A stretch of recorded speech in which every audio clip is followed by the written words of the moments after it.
Doctor विवेक तांगड़ी जी, महंत प्राचीन लेटे हुए हनुमान जी, लखनऊ। प्रभु जी चरण वंदन। प्रभु जी, सभी स्वरूप में श्री हनुमान जी के दर्शन होते हैं। जो भी तीर्थ जाएं, जिस भी परम धाम के दर्शन करें, सभी में श्री हनुमान जी के ही दर्शन होते हैं। महाराज जी, इसमें मार्गदर्शन। उत्तम भक्त का यही लक्षण है कि अपने, अभी बताया नहीं, अपने आराध्य देव को देखे। यदि हम हनुमान जी को मानते हैं कि वो हमारे आराध्य देव हैं, तो वही सर्वस्व हैं, दूसरा कोई नहीं है। हनुमान जी के हृदय में सिया राम जी बैठे हैं, तो सिया राम के हृदय में हनुमान जी बैठे हैं। साधु हृदय मह्यम, भगवान कह रहे मेरा हृदय साधु, मैं साधु का हृदय। हम भक्त पराधीनो असुतंत्र।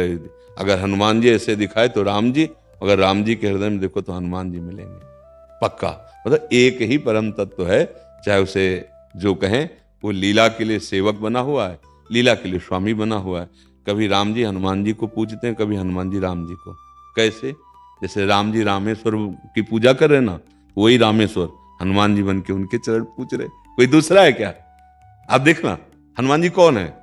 स्वयं रुद्र हैं, स्वयं शिव हैं। तो रामेश्वर की पूजा स्थापना कौन कर रहा है? राम जी। तो राम जी के चरणों को कौन लिए हुए?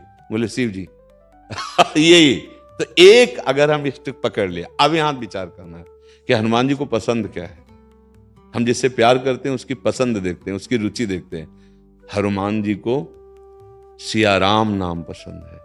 हनुमान जी को सिया राम चरित्र, रामचरित सुनवे को रसिया। ये रसिक हैं किस बात के? यत्र यत्र रघुनाथ कीर्तनम तत्र तत्र कृतमस्त कांजिलम वाष्पवारि परिपूर्ण लोचनम मारुति नमत राक्षसांतकम। हनुमान जी महाराज आंसू बहाते हुए जहां जहां नाम कीर्तन होता है हरि का, जहां उनके पावन चरित्र का गायन होता है, वहां वहां उपस्थित होते हैं। यत्र यत्र रघुनाथ कीर्तनम तत्र तत्र, वहां वहां विराजमान देते हैं। तो यदि हम हनुमान जी को इष्ट मानते हैं तो उनको सिया राम जी का जस सुनाए, सिया राम जी का नाम सुनाए, और सर्वत्र उपस्थिति अपने ही आराध्य देव की देखें। किसी भी रूप, जैसे रामकृष्ण परमहंस जी ने कृष्ण का दर्शन काली जी में ही किया। सब भगवत स्वरूपों का दर्शन वो अपनी माँ काली में ही करते थे, क्योंकि वही कृष्ण है, वही काली है, वही राम जी बने, वही सर्वत्र हैं, दूसरा कोई नहीं। दूसरा जब तक है तब तक अज्ञान है, वही है, दूसरा नहीं। अब ये कि जो नाम रूप पकड़े उसमें आसक्त हो जाए, जो नाम रूप पकड़े, जिसे कोई राम उपासक, कोई श्याम उपासक, कोई ब्रह्म उपासक, कोई निराकार, कोई साकार, जहां पकड़े जोर से पकड़ ले, एक ही जगह पहुंच जाएगा। वो दो नहीं है। जैसे किसी भी घाट में ना आइए आप, यमुना जी तो वही हैं, घाटों के नाम अलग अलग हैं कि आज हमने जुगल घाट नहाया, आज हमने विश्राम घाट, आज केसी घाट, ऐसे घाट कहे जा सकते हैं, लेकिन यमुना जी अवगाहन उन्हीं का हो रहा है। ऐसे तत्व एक है, नाम कुछ भी दे दो। लीला में विविध लीलाएं, विविध नाम, विविध रूप धारण किए हुए हमारे प्रभु विराजमान। ऐसे अनन्य भाव से रहिए। ये तो बहुत परम मंगलमय है कि अपने आराध्य देव के अनन्य हो जाए। पर हनुमान जी की उपासना में एक सावधानी रखनी है कि उनको अधीन करने की बात ना सोचे शक्ति स्वरूप में, नहीं तो इतनी सामर्थ्य नहीं होती है, फिर वो मतलब बुद्धि विपरीत दिशा में चली जाएगी। समझ पा रहे हैं आप? हनुमान जी को अपने आराध्य देव के रूप में देखा जाए, हनुमान जी को उनसे शक्ति ग्रहण करने की बात, शक्ति की सिद्धियों की बात, फिर दूसरा कुछ हो जाएगा, फिर वो मार्ग प्रेम वाला नहीं रहेगा। नहीं तो हनुमान जी की आराधना का फल सीधा आएगा, राम रसायन तुम्हारे पासा।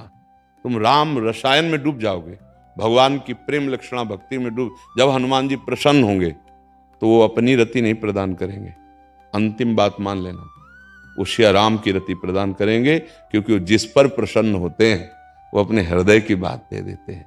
उनके हृदय में क्या है? राम रसायन, राम जी का प्रेम, वो उसको प्रदान कर देते हैं। और राम जी जिस पर कृपा करते हैं उसे हनुमान जी के चरणों में निश्चित प्रेम हो जाता है, क्योंकि भक्त की कृपा से ही भगवान के प्रेम को प्राप्त किया जाता है, और भगवान की कृपा से भक्तों का संग होता है। बिनु सत्संग विवेक न होय, राम कृपा बिन सुलभ न सोई। अब मोय भा भरोसा हनुमंता, बिनु हरि कृपा मिले नहीं संता।